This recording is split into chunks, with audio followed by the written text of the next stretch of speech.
2014년 4월 21일 경남 김해의 한 경찰서로 전화 한 통이 걸려옵니다. 딸이 한 달 가까이 연락이 되지 않는다. 나이는 30이 넘었고 직장을 다니는데 한 달이 지나도록 연락도 없고 집에도 오지 않고 있다며 애타게 딸을 찾는 아버지의 가출 신고 전화였습니다. 사라진 딸은 34세 이모 씨, 김해에 거주하는 평범한 직장인 여성이었습니다. 가출 신고를 접수한 경찰은 곧바로 사라진 이 씨의 행적을 파악하기 시작했습니다. 그런데 약 한 달 전 5차례에 걸쳐 현금 395만 원을 인출한 뒤로 그녀의 생존 반응이 멈춘 것으로 확인됐습니다. 가출을 하기에는 그리 많지 않은 금액. 더욱이 한 달 전 현금을 찾고는 그 뒤로 아무런 움직임이 나타나지 않는 점으로 미뤄볼 때 경찰은 단순한 가출이 아닐 가능성이 높다고 보고 곧바로 수사에 착수했습니다.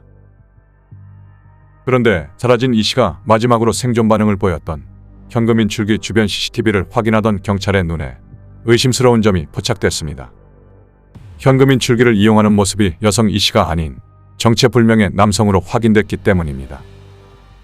경찰은 결국 주변 탐문 수사를 통해 CCTV에 찍힌 남성의 신원을 밝혀냅니다. 이 남성은 창원의 한 호스트바에서 일하는 32살 박모 씨. 호스트바 종업원 박 씨는 사라진 여성 이 씨와 어떤 사이이며 어떻게 해서 이 씨의 카드로 현금을 인출할 수 있었을까? 경찰은 이 같은 의문을 풀기 위해 호스트바 직원 박 씨를 검거하는데 수사력을 집중했습니다.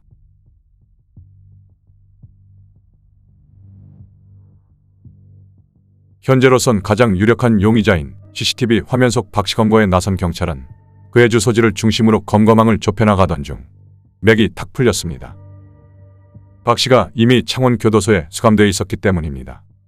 박 씨는 약 한 달 전인 2014년 4월 5일 밤 11시경 호스트바에서 같이 일하던 29세 남성 김모 씨를 상대로 금품을 빼앗고 칼로 가슴 부위를 찔러 상해를 입힌 혐의로 수감 생활을 하고 있었습니다. 이에 따라 경찰은 교도소 접견을 통해 박 씨를 조사하기 시작했습니다. 경찰이 사라진 여성 이 씨와의 관계에 대해 묻자 박 씨는 이 씨와는 호스트바에서 일할 때 종업원과 손님으로 만난 사이며 나는 교도소에 수감되어 있었기 때문에 이 씨 실종과는 아무런 관련이 없다며 범행일체를 부인했습니다. 교도소 접견을 통한 조사에서 별다른 자백을 받아내지 못한 경찰은 보다 확실한 물증을 확보하기 위해 박 씨 주변에 대한 조사에 들어갔습니다. 그러던 중 박 씨의 지인에게서 중요한 단서가 될 만한 이야기를 듣게 됩니다. 평소 박 씨가 스포츠 도박에 빠져 빚이 1억 원으로 불어나면서 돈 문제로 힘들어했고 자동차마저 저당 잡혀 있다는 말을 들은 것입니다. 박 씨 소유의 차량이 저당 잡히면서 평소 몰고 다니던 자동차가 렌터카임을 확인한 경찰은 렌터카 업체를 수소문해 박 씨가 이용한 차량을 찾아냈습니다. 곧바로 렌터카의 GPS 이동 경로를 추적한 경찰. 그런데 여성 이 씨의 생존 반응이 멈춘 시기에 박 씨의 렌터카 차량이 김해에서 약 200km나 떨어진 충북 영동의 야산 주변으로 향했던 사실이 확인됐습니다. 박 씨가 이 씨를 살해한 뒤 충북 영동의 야산에 유기했을 가능성이 있다고 판단한 경찰은 2014년 5월 곧바로 그 주변을 수색하기 시작했습니다. 그때 야산 일대를 샅샅이 뒤지던 경찰관들의 눈에 덩그러니 있는 폐가 한 채가 보였습니다. 경찰이 혹시나 하는 마음에 문을 열고 들어가자 방 안에 쓰러져 있는 장롱 하나가 눈에 띄었습니다. 삐거덕거리는 낡은 장롱을 들어서 치우자 아래에서는 한 여성의 사체가 발견됩니다. 급히 사체의 신원을 확인한 결과 아버지가 그토록 애타게 찾던 여성 이 씨로 확인됐습니다. 싸늘한 주검으로 발견된 이 씨의 상태는 그야말로 참혹했습니다. 얼굴이 청테이프로 칭칭 감겨 있어 누군지 알아보기 힘들 정도로 부패되어 있었습니다. 그리고 목에는 끈으로 졸린 듯한 사건이 남아 있었습니다. 조사 결과 사망 원인은 경부 압박질 식사로 추정됐습니다. 이 씨의 사체를 발견한 경찰은 다시 교도소로 찾아가 박 씨를 만났고 결국은 모든 자백을 받아냈습니다. 자신이 타고 다닌 렌터카의 GPS 기록과 현금 인출기의 CCTV 화면을 증거로 들이대자 더 이상 빠져나갈 구멍이 없었기 때문입니다. 박 씨는 경찰 조사에서 이 씨의 목을 졸라 살해한 뒤 폐가에 버리고 장롱으로 사체를 덮어뒀다고 시인했습니다. 혐의 인정하시나요? 네, 죄송합니다.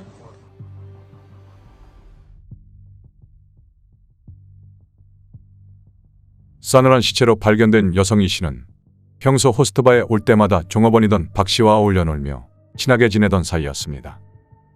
종업원 박 씨는 손님 이 씨가 호스트바에 올 때마다 많은 술값을 척척 계산하는 것을 보면서 돈이 많은 여성이라 생각했습니다. 스포츠 도박에 베팅할 돈과 생활비가 필요했던 박 씨는 손님 이 씨로부터 돈을 빼앗기로 마음먹었습니다. 한 2개월 만에 한 5천만 원 정도를 술값으로 썼는데 그걸 알고 피해자가 돈이 많다는 걸 알고 자기가 그 당시에 도박 자금으로 돈이 필요해가지고 2014년 3월 말경 박 씨는 범행에 필요한 식칼과 과도, 청테이프, 노끈 등 범행 도구를 미리 준비해 자신의 렌터카 안에 보관했습니다. 그러다 2014년 3월 30일 저녁 자신이 일하는 호스트바가 아닌 창원의 한 오피스텔에서 손님 이 씨와 만나 함께 지낸 뒤 자신의 렌터카를 타고 밤새 이곳저곳을 돌아다니며 이 씨에게 하소연을 하기 시작했습니다. 박 씨는 손님 이 씨에게 요즘 좀 힘들다, 저당 잡힌 차도 찾아와야 하는데라면서 도와줄 것을 요구했지만 이 씨가 별다른 반응을 보이지 않자 범행을 통해 돈을 갈취하기로 결심합니다. 렌터카를 타고 다니며 새벽 늦은 시간까지 함께 있었던 두 사람. 박 씨는 급기야 인적이 드문 창원의 한 여고주차장에 차량을 주차했습니다. 그러고는 곧바로 이 씨의 머리카락을 움켜쥐고 반대손으로 뺨을 한 차례 때린 뒤 준비해뒀던 식칼을 목에 들이대며 위협하기 시작했습니다. 이 씨가 저항하지 못하도록 청테이프를 이용해 이 씨의 양손목과 무릎을 감고 노끈으로 한 번 더 양손목과 무릎, 몸통을 묶어 옴짝달싹하지 못하게 만들었습니다. 그 다음 이 씨의 지갑에 농협 체크카드가 있는 것을 확인한 박 씨는 이 씨가 가진 모든 현금을 빼내기 위해 스마트폰 뱅킹을 이용해 이 씨의 국민은행 계좌에 들어있던 잔액 319만 원도 모두 농협 계좌로 옮겼습니다. 그러고는 차량 뒷좌석에 있던 박 씨 본인의 후드티로 이 씨의 얼굴을 덮자 겁에 질린 이 씨가 소리를 지르기 시작했습니다. 결국 범행을 은폐하기 위해 살해를 결심한 박 씨는 오른손으로 이 씨의 입을 막고 왼손을 뻗어 조수석 시트를 뒤로 젖힌 뒤 이 씨의 허벅지 위에 올라타 얼굴을 덮고 있던 후드티에 달린 끈과 미리 준비해둔 노끈을 이용해 이 씨의 목을 감고 약 5분 동안 양쪽으로 당겨 살해했습니다. 이 씨를 살해한 직후인 3월 31일 새벽 6시 6분경 박 씨는 이 씨의 사체를 조수석에 그대로 둔 채 차를 몰고 가까운 현금 인출기를 찾아가 우선 현금 100만 원을 인출했습니다. 다른 사람의 눈에 이 씨의 사체가 보일까봐 박 씨는 이 씨의 목에 노끈을 감아묶고 청테이프로 얼굴을 여러 번 감아 돌린 뒤 이 씨의 사체를 차량 뒷좌석 발판 쪽으로 옮겼습니다. 그리고 6시 48분경 또다시 현금 인출기를 찾아가 현금 100만 원을 추가로 인출했고 오전 9시 11분경에도 100만 원, 또다시 5만 원을 추가로 빼냈습니다. 모두 4차례에 걸쳐 현금 305만 원을 손에 넣은 박 씨는 태연하게 차를 몰고 집으로 돌아가 잠을 청했습니다. 잠에서 깬 박 씨는 차량 뒷좌석에 있는 이 씨의 사체 처리를 고민하다 자신의 고향인 충북 영동의 야산을 떠올렸습니다. 결국 다음 날인 4월 1일 이 씨의 사체가 실린 렌터카를 몰고 창원을 출발해 오후 4시경 충북 영동 야산에 있는 한 폐가에 도착합니다. 차량에 있던 여성 이 씨의 사체를 꺼낸 뒤 폐가의 방 안에 눕힌 다음 장롱으로 덮어 사체를 유기했습니다. 사체를 유기하고 난 다음에도 박 씨의 범행은 끝나지 않았습니다. 범행 뒤 이틀이 지난 4월 2일 오전 10시 21분경 마지막으로 90만 원을 추가로 인출했습니다. 이 씨를 살해한 당일 4차례, 이틀 뒤 1차례, 총 5차례 인출로 395만 원을 챙겼습니다.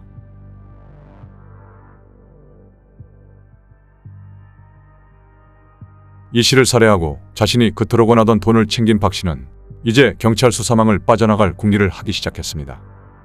자신이 일하는 호스트바의 단골 손님이었던 이 씨가 실종되면 가장 먼저 의심을 받을 거라 생각했기 때문입니다. 그렇게 고민을 거듭한 끝에 박 씨는 교도소에 들어가 있으면 용의선상에서 제외되겠지라고 생각하고 또 다른 범행을 저지르기로 마음먹습니다. 이때 같은 가게에서 일하던 종업원 29세 김모 씨가 평소 중국 어학연수를 갈 예정이라는 말을 한 것을 떠올리고 유학자금을 많이 모아뒀을 것이라 생각한 박 씨는 김 씨를 범행 대상으로 정했습니다. 자신의 손님 이 씨를 살해한 지 불과 닷새째인 2014년 4월 5일 밤 11시경 박 씨는 동료 김 씨에게 생일 선물을 주겠다며 창원의 한 초등학교 주차장으로 불러냅니다.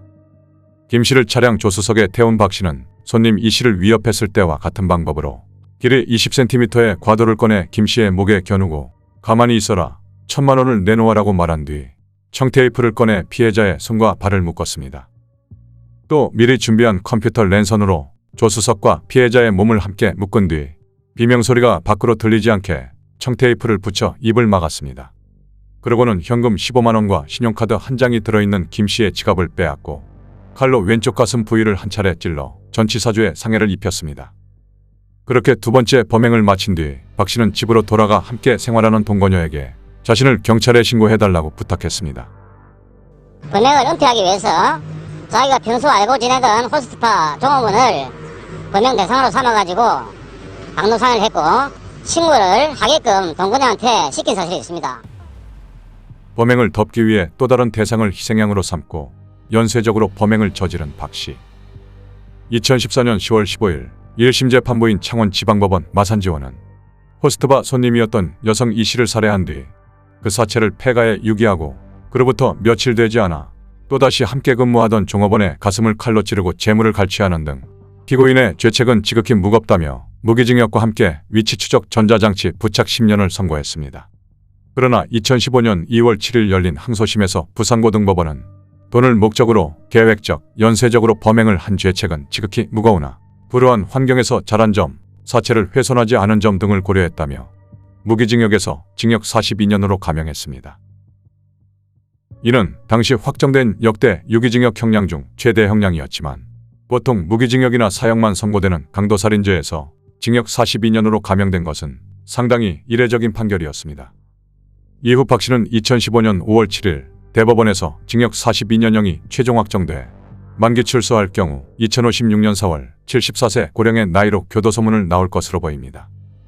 범죄 전문가들은 박 씨의 범행에 대해 이 씨를 살해한 뒤 사체를 야산중턱 폐가에 유기한 방법은 가장 쉽고 편한 방법으로 마음이 급했거나 경험이 부족한 범죄의 모습이라 평가했습니다.